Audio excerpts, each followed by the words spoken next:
तंजावर हे नाव तंजन नावाच्या दैत्यावरून पडले असावे. नीलमेघ पेरुमल ह्या विष्णूच्या अवताराने ह्या असुराचा नाश केल्याची पौराणिक कथा आपल्याला पुराणात सापडते. तमिळ भाषेतून तंजावरच्या इतिहासाचे मूळ शोधायला गेल्यास थन म्हणजे थंडी, चेई म्हणजे शेतजमीन आणि युर म्हणजे गाव अशा रीतीने थंजावूर, तंजावूर, तंजावर अशी उत्पत्ती सापडते. इसवी सन 850 पासनं तमिळ इतिहासात ह्या शहराचे उल्लेख सापडतात. चोळ सम्राट विजयाला याने स्थानिक राजा इलांगो मुथरियार याचा पराभव करून तंजावर चोळ साम्राज्यात आणले. पुढील 2 ते 3 शतके चोळ साम्राज्याच्या अंतर्गत तंजावर येथील महत्त्वाचे शहर बनले होते. ह्याच चोळ साम्राज्यातील राजा राजराजा चोळ प्रथम ह्या प्रसिद्ध सम्राटांनी तंजावरला एक अतिभव्य कलाकुसरीने नटलेले अभियांत्रिकीचा आजही अविश्वसनीय असा चमत्कार मानले गेलेले शिवमंदिर बांधले. प्रचंड भव्य उंच कळसाचे शिखर म्हणजेच विमान, अप्रतिम मूर्तिकला, माहितीपूर्ण लांबच लांब शिलालेख, अद्भुत चित्रकला, सुंदर वास्तुकला ह्याने नटलेले हे मंदिर म्हणजेच आज आपण पाहणार असलेले बृहदेश्वर मंदिर, ज्याचे चोळ सम्राटाने ठेवलेले मूळ नाव राजराजेश्वरम मंदिर असे आहे. तमिळ भाषेत त्याला थांजई पेरिया कोवेळ म्हणजेच तंजावरचे मोठे मंदिर असेही म्हटले जाते. कावेरी नदीच्या दक्षिण किनाऱ्याजवळ तंजावर शहरात इसवी सन 1003 ते इसवी सन 1010 या वर्षात ह्या मंदिराचे बांधकाम चक्रवर्ती सम्राट राजराजा चोळ प्रथम ह्यांनी करवून घेतले. या मंदिराच्या सांस्कृतिक, ऐतिहासिक, वास्तुशास्त्रीय व धार्मिक महत्त्वामुळे युनेस्को वर्ल्ड हेरिटेज साईटच्या यादीमध्ये महान जागृत चोळ मंदिरे म्हणून तंजावरचे बृहदेश्वर मंदिर, गंगईकोंडा चोळपुरम आणि धारासुरमच्या ऐरावतेश्वर ह्या तामिळनाडूतील 3 मंदिरांचा समावेश करण्यात आलेला आहे. या 3ही मंदिरांपैकी सर्वात प्राचीन असं राजराजेश्वरम बृहदेश्वराचे चोळ सम्राटांनी बांधलेले हे सर्वात प्राचीन मंदिर आता आपण पाहायला जाणार आहोत. पहिल्या प्रथम आपण जेव्हा येथे येतो तेव्हा मराठ्यांनी बांधलेला विशाल असा संरक्षणात्मक खंदक आपल्याला दिसतो. त्याच्या पलीकडे तटबंदीची दुहेरी रांग देखील आपले स्वागत करते. हे सर्व बांधकाम या मंदिराच्या रक्षणासाठी कोणे एकेकाळी मराठा सत्तेने केले होते. मंदिराच्या प्रवेशापूर्वीच पहिल्या प्रथम आपल्याला मराठा गेट किंवा मराठा द्वार लागते. या दाराला द्रविड पद्धतीप्रमाणे गोपूर नसून येथे आपल्याला थोडी पाश्चिमात्य पद्धतीची झाक दिसून येते. कारण हे दार इसवी सन 1777 साली तंजावर भोसले राजकुळातील राजांनी इंग्रज व फ्रेंच सत्तांची मदत घेऊन बांधले. 1750 ते 1790 या काळात तंजावर आणि अर्काट नवाबाची सतत युद्धे होत असल्याने मराठा राजांनी विजयनगर साम्राज्याच्या काळातील जुनी तटबंदी पुन्हा व्यवस्थित बांधून काढली. ह्यात आपण तोफा, बंदुका रोखायला जंग्या देखील तयार केलेल्या पाहू शकतो. त्याच सोबत मुख्य द्वाराच्या डाव्या उजव्या बाजूला विघ्नहर्ता गणेश व माता पार्वती यांच्या मूर्तींची देखील स्थापना केलेली आपल्याला पाहायला मिळते. ह्या दोन्ही मंगलदायक देवतांचे दर्शन करून आता आपण मंदिराच्या अंतर्गत भागामध्ये प्रवेश करूया. मित्रांनो, मराठा साम्राज्याच्या पाऊलखुणा शोधत शोधत आता आपण तंजावरच्या या बृहदेश्वर मंदिरापाशी येऊन पोहोचलो आहोत. बृहदेश्वर मंदिर हे जागतिक वारसा स्थळांच्या यादीमध्ये भारतामधल्या यादीत सगळ्यात उच्च स्थानावर येते. आता आपण उभे आहोत हे बृहदेश्वर मंदिराचे सगळ्यात बाहेरचे दरवाजा आहे. येथून आत आपण दगडावर कोरलेलं कवित्व पाहायला जाणार आहोत. आपण गंगईकोंडा चोळपुरम बघितला, ऐरावतेश्वरम बघितला. त्याच चोळ साम्राज्याच्या वैभवशाली मंदिरांपैकी हे सर्वात प्राचीन आणि सर्वात भव्य असं मंदिर आहे. आता आपण या मंदिराचा इतिहास, त्याचबरोबर तंजावरचा इतिहास कसा घडत गेला, या मंदिरामुळे भारताच्या समृद्धीत कशी भर पडत गेली हे सगळे बघणार आहोत. चला आता आपण ह्या मराठ्यांनी बांधलेल्या मराठा द्वारातनं आत प्रवेश करून येथे पूर्ण मंदिराचा आढावा घेऊया. चला तर मग. 18व्या शतकात पाश्चिमात्यांच्या मदतीने मराठ्यांनी जरी हे दार बांधलं असलं तरी ह्याच्यावर हिंदू मूर्तिकलेचा प्रभाव दिसून येतो. येथे आपण श्री गणपती, श्री शिवशंकर आणि पार्वती, त्याचबरोबर कार्तिकेय भगवान या सर्वांच्या मूर्ती पाहू शकतो. पाश्चिमात्य धातणीच्या या दरवाजावर ह्या हिंदू पद्धतीच्या मूर्ती फारच खुलून दिसतात आणि येथून आपला प्रवेश मंदिराच्या अंतर्गत प्रांगणात होतो. मराठा गेटच्या पुढे मंदिराचे मूळ गोपुराने सजलेले प्रवेशद्वार म्हणजेच राजराजा चोळांनी बांधलेले केरळांतक तिरुवासल द्वार लागते. चक्रवर्ती सम्राट राजराजा चोळ यांनी केरळचा चेर कुळातला भास्कर रविवर्मन यांना पराजित करून चोळ साम्राज्य केरळपर्यंत पोहोचवले. तेव्हा त्यांनी स्वतःला केरळांतक म्हणजे केरळ विजयता अशी पदवी लावली. त्याच नावाने हे महाद्वार प्रसिद्ध आहे. हे मंदिर संकुलाचे मूळचे द्वार असून संपूर्णपणे ग्रेनाइट दगडातून बांधून काढलेले आहे. येथे आपण अतिशय सुंदर मूर्तिकला पाहू शकतो. असे म्हटले जाते की कांचीपुरमचे पल्लव राजा हरिसिम्हा यांनी बांधलेले मंदिर पाहून सम्राट राजराजा चोळ यांना त्यापेक्षा मोठे मंदिर आपण बांधावे अशी इच्छा झाल्याने त्यांनी तांजावरचे राजराजेश्वरम मंदिर बांधवून घेतले. त्या मंदिराच्या मुख्य अभियंत्याचे नाव कुंजर मल्लन राजराज पेरुंथचन असे होते. केरळांतक तिरुवासल दरवाजावर गणपती, मुरुगन यांच्या मूर्ती पाहता येतात. याखेरीज शिवाचे 2 भव्य द्वारपाल देखील येथे आपण पाहू शकतो. केरळांतक प्रवेशद्वारावर आपण शाक्त पंथातील एक महत्त्वाची मूर्ती पाहू शकतो ज्याला सदाशिव मूर्ती म्हणतात. राजराजा चोळ हे शैव पंथाच्या पाशुपत उपपंथाचे उपासक होते. राजराजांचे गुरु ईशान शिवाचार्य हे लकुलिश पाशुपत पंथाचे उपासक होते. लकुलिश शिवाची मूर्ती कशी दिसते हे आपल्या एलोरा वेरूळ लेणींच्या 3ऱ्या भागात सीता की न्हाणी ह्या एपिसोडमध्ये आम्ही सर्व प्रेक्षकांना दाखवलेले आहे. तर अशा रीतीने राजगुरू व राजा हे दोघेही शैव पाशुपत असल्याने आपण ह्या पंथाचे उपासक आहोत हे दर्शवण्यासाठी पंचमुखी शिवाची सदाशिव मूर्ती केरळांतक थिरुवासल ह्या पहिल्या द्वारावरच आपल्याला पाहायला मिळते.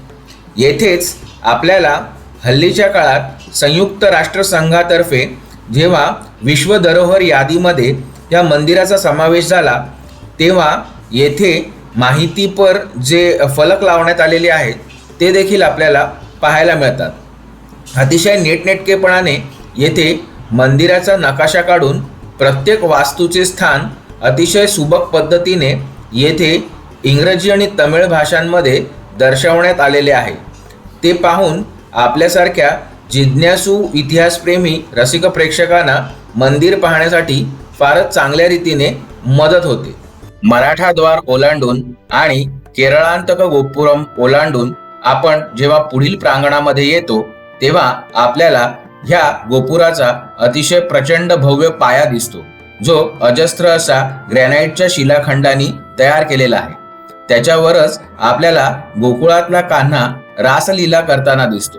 त्याचबरोबर ह्या 5 मजली गोपुरावर आपण शिवाचे विविध अवतार पाहू शकतो जसे की रुद्रावतार, तांडव नृत्य, उमा महेश्वर, भिक्षांधर असे शंकराचे विविध अवतार येथे अतिशय उत्तम रीतीने मूर्तिकारांनी कोरून काढलेले आहेत.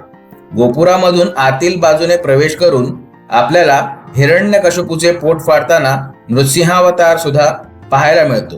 गोपुराच्या सर्वात वरील भागात शिव आणि विष्णू भगवानांच्या मूर्ती देखील आपल्याला पाहायला मिळतात. एकूणच हे गोपूर कारागिरीचा अतिशय उत्कृष्ट नमुना म्हणून आपल्याला सलामीलाच पाहायला मिळते.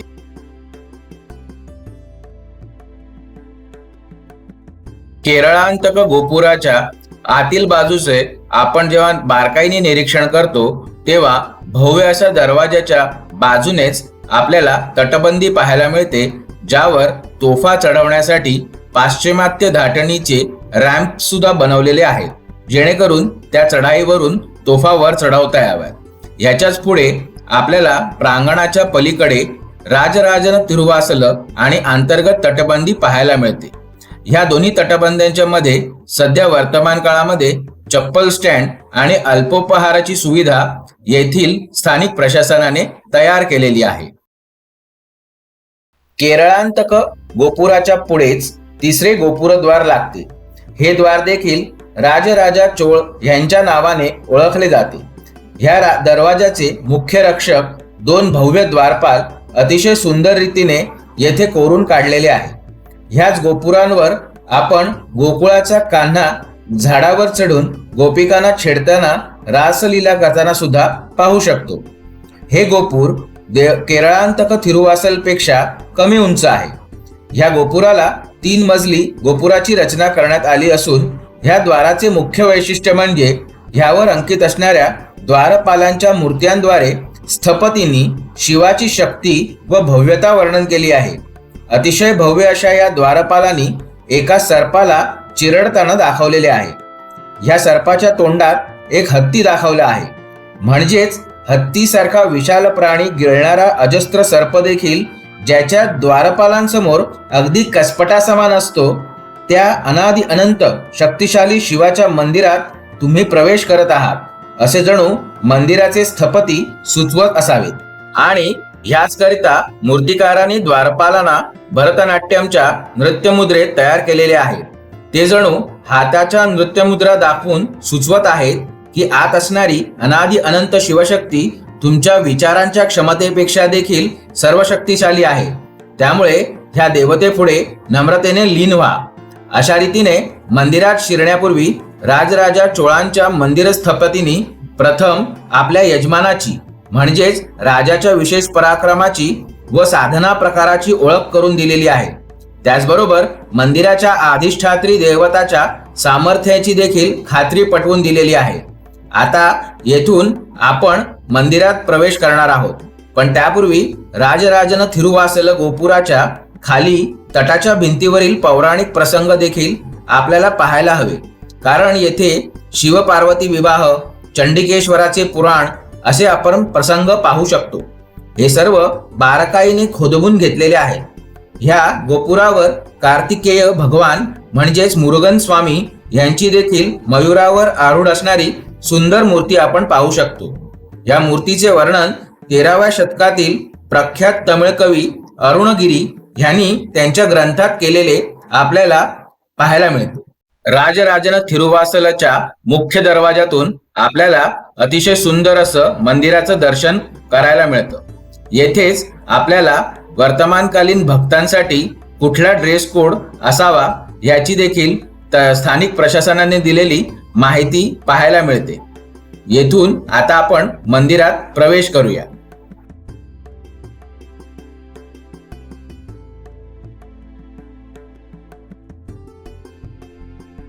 राजराजन थिरुवासल या गोपुरातनं आत प्रवेश करताना ह्या द्वाराची अतिशय भव्य मोठी रचना आपल्याला आश्चर्यचकित करते।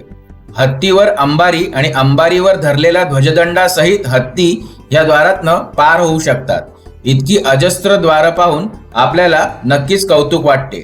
येथे सिक्युरिटीची सुद्धा उत्तम व्यवस्था केलेली आहे। त्याचबरोबर हे मंदिर हे वर्ल्ड हेरिटेज साईट आहे, म्हणजेच हे मंदिराला विश्व स्मारकाचा दर्जा आहे याचे प्रमाणपत्र येथे अंकित केलेले आहे। आणि त्या प्रमाणपत्राबरोबरच येथे आपल्याला प्राचीन तमिळ भाषेमधील चोळ कुळाचा इतिहास सांगणारे अतिशय सुंदर असे शिलालेख पाहायला मिळतात। अशा रीतीने ह्या मंदिराच्या प्रवेशापासूनच ह्या मंदिराचा इतिहास आपल्याला समजायला सुरुवात होते। हे विशाल मंदिर द्रविड वास्तुकलेचा एक अतिशय सुंदर नमुना आहे। मंदिर बांधणीची ही द्रविड शैली 5व्या ते 9व्या शतकात विकसित होत गेली।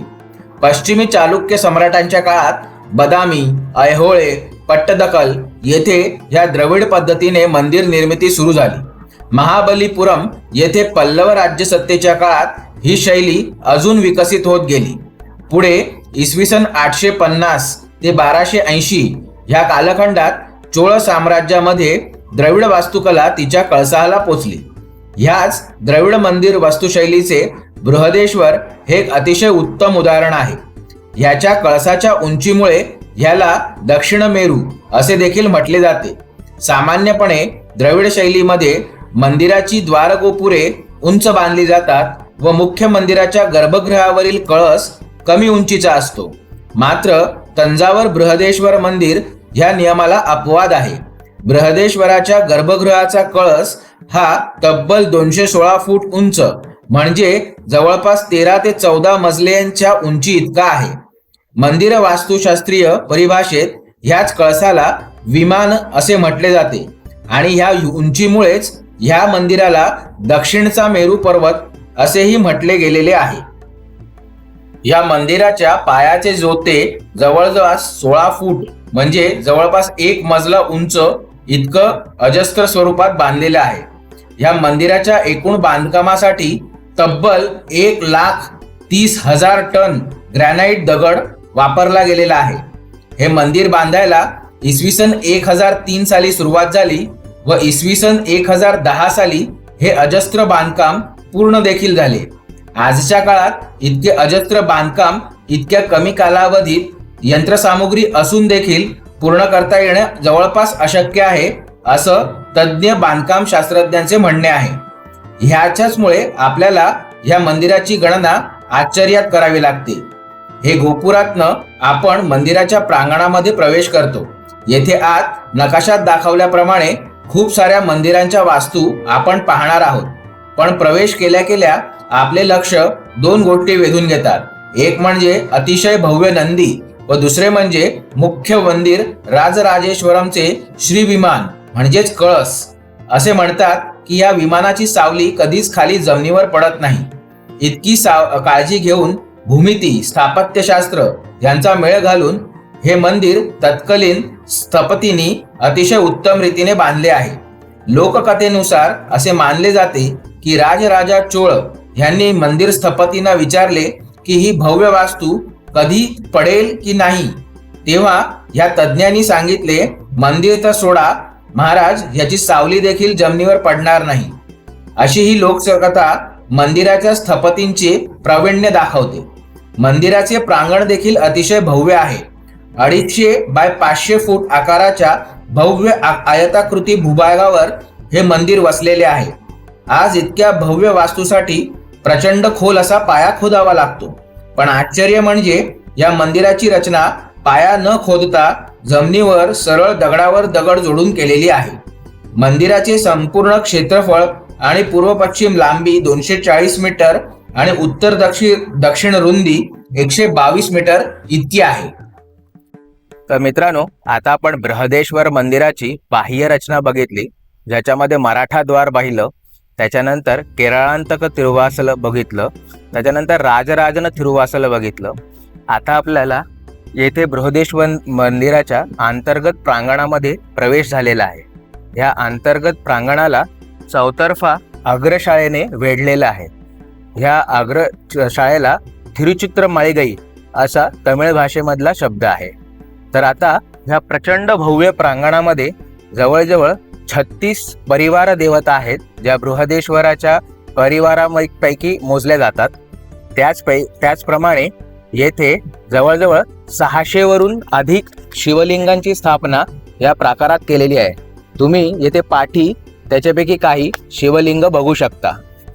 त्याचप्रमाणे ह्या संपूर्ण मंदिरामध्ये पहिल्या प्रथम नंदी मंडप आहे, त्याच्यानंतर अर्धमंडप आहे, सभामंडप आहे, अंतराळ आहे आणि प्रचंड भव्य अशा श्री विमानाच्या खाली गर्भगृह आहे.